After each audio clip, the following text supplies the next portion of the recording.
बिसायख'थिनि सिगां त्रिपुरायाव दुंहाव थासारि गाव गावनि दोलोखौ देरहाहोनो बयबो हाबा मावदों नाथायबा बेयाव हिंसाखौबो नुनो मोनदों। फैगौ 16 फेब्रुवारियाव त्रिपुरा रायजोनि बिसायख'थियाव खुंफुंजागोन आरो बे बिसायख'थिनि थाखाय गुबुन दोलोनि हाबा मावनाया सोलिगासिनो।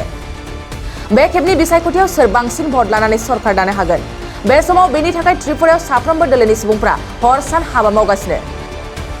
बेबायदिनो बिसायख'थियाव बिजाथि महरै नुजाथिनाय बिजाथिफोरनिफ्राय रायजो राजानिसिम फोसावदिं खालामहैनाया सोलिगासिनो। बयबो गाव गावनि दोलोखौ देरहाहोनांगौनि खाथिराव मेलेमजों आरो बोलोजों हाबा मावदों। नाथाय बेनि गेजेरावबो गावजों गाव हिंसायारि थासारिखौबो नुनो मोनदों। बेबायदिनो बिजेपि आरो कमिउनिस्ट पार्टी अफ इन्डिया दोलोनि गेजेराव गिख्रंथाव नारा-नाथा थासारिया सोमजियो। लोगोसे कंग्रेस आरो बिजेपि दोलोनि गेजेरावबो बे गिख्रंथाव जाथाया जायो। बे जाथाय जानायजों 60 सुबुंफ्रा गोब्राब जोखोम जायो। जाथायानो जादों त्रिपुरा रायजोनि बेलोनिया आरो बिसारग्रा बियाबाव। सुलुंगाव मोननाय बादिब्ला बेलोनिया बियाबाव सिपिआइ दोलोनि फोसावदिं खालामबाय थानाय समावनो बिजेपि दोलोआ गाग्लोबहैयो आरो गोबां दाङाबाजि सोमजियो।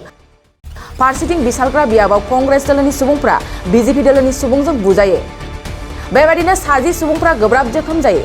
जोखोम जानायखौ फाहामथाय होनो साखाथिनि देहा फाहामसालियाव लांनाय जायो।